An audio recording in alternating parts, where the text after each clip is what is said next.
देखिए, वो बड़े नेता हैं, हमारे सीनियर हैं, तो मैं उस पर कोई टिप्पणी करूं। मैं यही कहना चाहूंगा, सैद्धांतिक रूप से इस सवाल का उत्तर नीतीश कुमार जी को देना होगा कि आखिर जब हमने अपना गठबंधन धर्म निभा रहे थे, निभा करके चल रहे थे, हमारे शीर्ष नेतृत्व ने हर तरह का समर्थन आपको दिया, बिहार के विकास में कदम से कदम मिला करके हमारा शीर्ष नेतृत्व आपके साथ चल रहा था, तो आखिर कौन सी ऐसी परिस्थिति आई कि आपने हमारा साथ छोड़ा? हमने आपका साथ नहीं छोड़ा।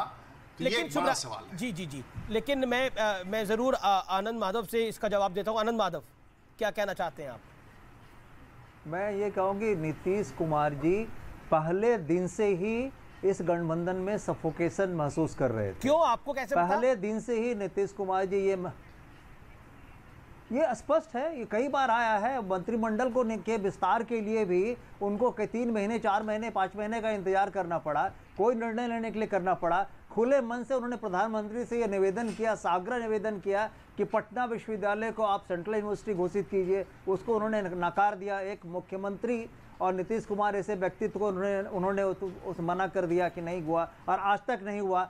बार बार वो जो है विशेष राज्य की चर्चा कर रहे थे, उसको उन्होंने नहीं माना। इस तरह से कई ऐसी घटनाएं छोटी बड़ी हैं जो मिला के स्पष्ट रूप से ये कहती है कि किस तरह से नीतीश कुमार जी का वहां दम घुट रहा था और मजबूरी का वो अलायंस था। अब वो अलायंस जो है अब नहीं रहा।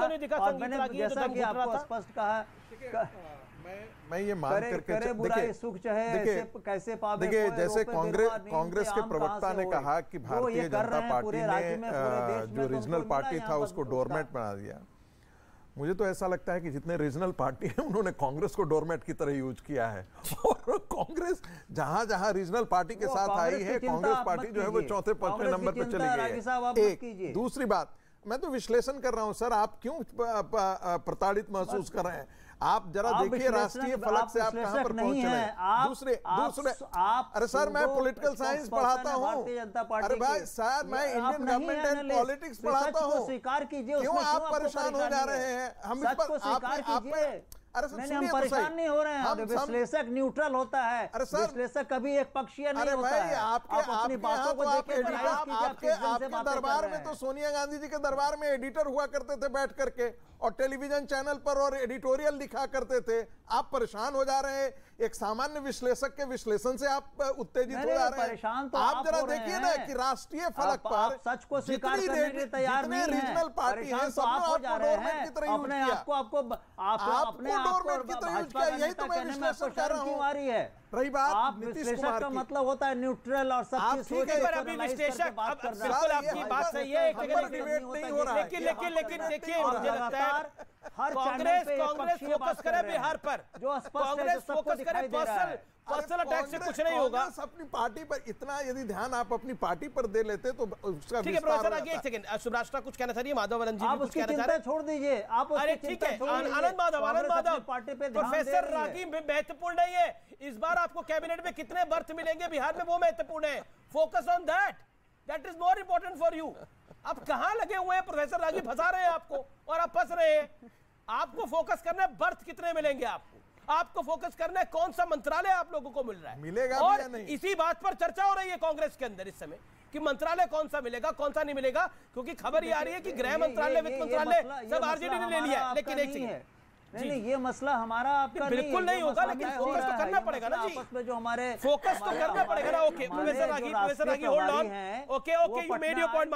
आनंद माधव एक तो नाम दोनों के, आप दोनों के एक जैसे हैं आज। ओके सुभ्राष्ट्रा, आप हाथ खड़ा कर रही हैं। ये मसला उनका है, ये हम बात सही है, ये आपको देखना। अरे प्रोफेसर रागी, कौन सा मसला, इन्हें कुछ क्या मिल रहा है बिहार के अंदर? भाई मैं भी बिहार से हूं, इसलिए इतनी आमिर जी, मैं दो बातों पे बहुत स्पष्टता से बात रखना चाहती थी। एक तो अच्छा हुआ कि कांग्रेस के प्रवक्ता बिहार से जो ताल्लुक रखते हैं और कांग्रेस के प्रवक्ता वो हैं, तो मैं बहुत स्पष्टता से बता दूं, ये जो आप लोगों का एक एजेंडा चल गया है ना कि किसी भी राजनीतिक विश्लेषक को मुंह उठाकर आप ट्रोल कर देते हैं, अपने सोशल मीडिया हैंडल से मुझे ट्रोल कर रहे हैं, यहाँ संगीत रागी जी को बोल रहे हैं, थोड़ा get your house in order और जनता का जनादेश सुनने का शील रखिए। आज जो स्थिति है आपकी वो इसी दंभ की वजह से है। आपको मैं गिनाना नहीं चाहती, आपने किन किन लोगों को किन किन पोजीशंस पे बिठाया था। गनीमत मनाइए कि आपको ऐसे राजनीतिक विश्लेषक मिले। मैं भाजपा से भी सवाल पूछ रही हूं, आप लोगों से भी सवाल पूछ रही हूं। आपको पूछे गए सवाल नश्तर की तरह लगते हैं तो जाइए सोनिया गांधी से कहिए कि हम लोगों को बिठाया मत कीजिए राजनीतिक विश्लेषकों के साथ, एक पॉलिसी बना लीजिए और सिर्फ नेताओं के साथ आइए। मुझे नहीं लगता कि आपको हाथ जोड़कर बुलाया जाता होगा कि दो राजनीतिक आप अपने वक्तव्य को रख लीजिए। दूसरी जी अपने पॉइंट को रखिए। जी आनंद मोहन जी ने जो बात कही, आनंद माधव जी ने जो बात कही जेडीयू से, माधव आनंद रिस्पॉन्ड कर रही हूं उनको। आनंद जी, आपको नहीं, आप खुद इतने यंग लीडर हैं, आपको खुद नहीं लगता कि इतने सालों के शासन के बाद अगर आज एक बिहारी होने के नाते आपको स्पेशल स्टेटस डिफेंड करना पड़ रहा है मांग को, तो ये हमारे लिए शर्म की बात है। Point number 1। पॉइंट नंबर 2, इतनी ही बेचैनी थी नीतीश जी को, भाजपा के साथ नहीं रह सकते थे, तो प्रथम दृष्टया क्यों आए वो गठबंधन में? क्या उनको मालूम नहीं था कि जेडीयू 3rd नंबर पर है, पिछले चुनाव में भी, इस चुनाव में भी?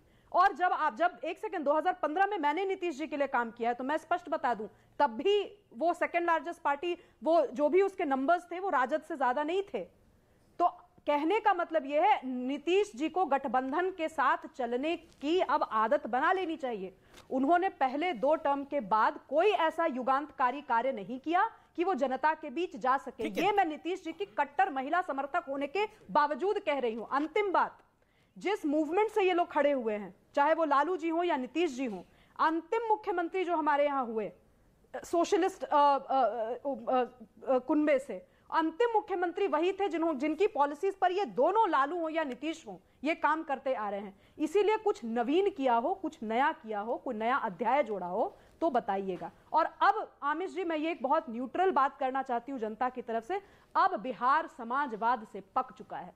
समाजवाद से आगे की बात कीजिए। आप बिहार के छोटे छोटे एंटरप्रेन्योर्स के साथ कैसे खड़े हैं इसकी बात कीजिए। समाजवाद का जितना रेलेवेंस बिहार में खत्म हो गया। माधव आनंद, इसका reply and then I will get to Rajiv Pratap Rudy. Madhav Anand ji, very nice. अब आप मेरी बात को सुन लीजिएगा। हमारे को पैनलिस्ट और बहन ने जिन बातों का जिक्र किया, इनको शर्मिंदगी महसूस होती है कि हम लोगों ने बिहार को विशेष राज्य का दर्जा कैसे मांगा। शर्मिंदगी आपको बहन हो सकती है, शर्मिंदगी हम लोगों को नहीं है। अगर 13 करोड़ की आबादी का और सीमित संसाधनों वाला प्रदेश है, आप भी बिहार की भौगोलिक स्थिति को जानती हैं, और आपने ही कहा कि आप भी मिथिलांचल से आती हैं और मैं भी मिथिलांचल से आता हूं, और मैं मधुबनी जैसे शहर से हूं जहां मुझे पता है कि मिथिलांचल में कितने डेवलपमेंट हुए हैं। आप सड़क से लेके, बिजली से लेके, पानी से लेके सारी सुविधा जैसो आज हर जगह हर गांव में मिल रहा है। तो हो सकता है कि आपके देखने का नजरिया कुछ और हो, लेकिन मेरा नजरिया कुछ और है। और बिहार को और तेज गति से विकास करना है तो निश्चित रूप से केंद्र सरकार से सरकार बदलने से एक सेकंड रुकना पड़ेगा, सबको रुकना पड़ेगा। लेकिन माधव आनंद, आपने एक टर्म यूज करी, सफोकेशन हो रहा था। सफोकेशन किस बात को लेकर हो रहा था? सफोकेशन क्या था? उसका कारण आपको बताना पड़ेगा। जो मैंडेट मिला, जो बिहार की जनता ने मैंडेट दिया, उस मैंडेट के खिलाफ गए आप। वो सफोकेशन क्यों था? कारण भाई आपने तो जवाब देने ही नहीं दिया। एक ही प्रश्न का मैंने जवाब दिया इनको जो है, अब आप सफोकेशन पे आ गए। मैंने पहले ही कहा कि गठबंधन बनता है या बिगड़ता है उसके सिर्फ एक कारण नहीं होते हैं, एक कारण को लेकर गठबंधन नहीं टूटता है, बहुत सारे फैक्टर होते हैं। 2 साल 3 साल में जितने बहुत सारे फैक्टर्स होंगे, हम लोगों ने 1000 फैक्टर्स होंगे, 3 फैक्टर्स। अरे हम लोगों को इंसल्ट किया गया, हम लोगों को तोड़ने की, हम लोगों को, अरे 3 फैक्टर्स गिनाइए, गठबंधन क्यों तोड़ा? हम लोगों के पार्टी को तोड़ने की कोशिश हुई, विधायकों को तोड़ने के लिए संपर्क किया गया, और उसके बाद जितने भी हम लोग के मुद्दे थे, हम लोगों ने बिहार के विशेष राज्य के दर्जे की मांग की, हम लोगों ने राजीव प्रताप रूडी, हम लोग राजीव प्रताप जी, तो बीजेपी ने, अब तो जेडीयू ऑफिशियली कह रही है कि आपने हमारी पार्टी तोड़ने की कोशिश करी। जवाब, आप हमें समाप्त करना चाहते थे, तो ऐसे में तो कोई भी अलग हो जाएगा।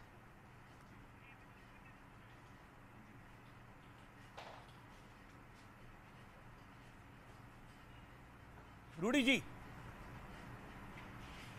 जी आप कुछ पूछ रहे थे, आवाज कट गई थी पीछे, बताएं साहब। जी जी, अब तो जेडीयू ऑफिशियली कह रही है कि बीजेपी ने हमारी पार्टी तोड़ने की कोशिश करी, ऐसे में तो कोई भी अलग हो जाएगा, इसलिए वो सफोकेट फील कर रहे थे। अभी माधव आनंद ने कैटेगोरिकली 3 पॉइंट गिनाए। देखिए, अभी तक किसी ने ये उत्तर नहीं दिया है साफ साफ कि आखिर नीतीश जी छोड़ के क्यों गए। या तो उनकी अपनी महत्वाकांक्षा है, बता तो और रहे, या तो वो इस पॉलिटिक्स जेडीयू ने बताया कि बीजेपी उनकी तो पार्टी तोड़ने की कोशिश कर रही थी, फोन हो रहे थे नेताओं को, विधायकों को।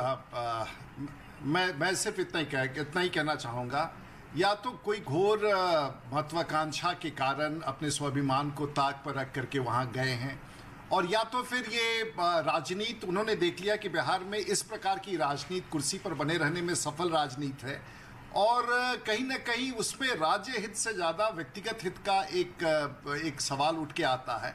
तो बिहार के लोग इसी प्रकार से राजनीति देखते रहेंगे। मैंने तो अपने पूरे राजनीतिक जीवन का 30 साल पूरा हो गया, तो पहले 15 साल लालू यादव जी और अगला 15 साल नीतीश कुमार जी, मेरा तो कार्यकाल समाप्त हो गया, और इसी तरह से बिहार भी इसी खेल में समाप्त हो गया है। और हमारी बहन जो वो बात कह रही थी, शायद वही एक बड़ा विषय है जो बिहार को अब शायद पूछना पड़ेगा और उस राह पर चलना पड़ेगा। लेकिन एक बात बताइए, खबर ही आ रही है कि नीतीश कुमार बड़े रोल में जाएंगे, बड़ी भूमिका निभाएंगे। ये बड़ी भूमिका क्या आपको लगता है कि प्राइम मिनिस्टर कैंडिडेट हो सकते हैं विपक्ष के? देखिए, मुझे इस पर कोई टिप्पणी नहीं करना, क्योंकि भारतीय जनता पार्टी का नेतृत्व तय है, और भारतीय जनता पार्टी देश के प्रधानमंत्री के नेतृत्व में आगे बहुत तेज गति से देश आ रहा है। अगर कोई महत्वाकांक्षा है और उसके कारण हम सबको, तो शायद ये अगर बोल के जाते कि मैं प्रधानमंत्री का प्रत्याशी हूं, तो शायद हमें उतना बुरा नहीं लगता। लेकिन इस तरह से उनका एक चित्र पूरे भारत में जाए कि वो पलटवार करते हैं, वो पलटते हैं, और वो तो इस प्रकार का जिस व्यक्ति के साथ हम लोगों ने इतना लंबा संबंध निभाया है, उनके बारे में ऐसी टिप्पणी की परिस्थितियां उत्पन्न करें तो उनके हित में नहीं है। बड़ी खबर राहुल गांधी डायल्स इन नीतीश कुमार। राहुल गांधी और सोनिया गांधी दोनों ने बात करी है नीतीश कुमार से, और कुछ बड़ा होने वाला है। क्या बिहार की राजनीति में कुछ बड़ा होने वाला है? क्या बिहार से कोई नेता दिल्ली आने वाला है? इसकी सुबुगाहट अब तेज हो रही है। बड़ी अपडेट, नीतीश कुमार को कॉल किया है राहुल गांधी और सोनिया गांधी ने। क्या आपको लगता है सुब्राष्ट्रा, नीतीश कुमार अब दिल्ली आएंगे? जो इशारे हो रहे हैं बार बार, आके करेंगे क्या? नहीं, आके करेंगे क्या? नहीं, अब ये तो क्या करेंगे आकर? अब ये तो जो ला रहे हैं वो सोचेंगे। नहीं, विधायक एक सेकंड, मैं देखिए, मैं फिर से एक चीज कह दूं, मुझे एक महिला होने के नाते, बिहार की बेटी होने के नाते, मुझे नीतीश कुमार जी बहुत श्रद्धा है उन पर, with all due respect to him.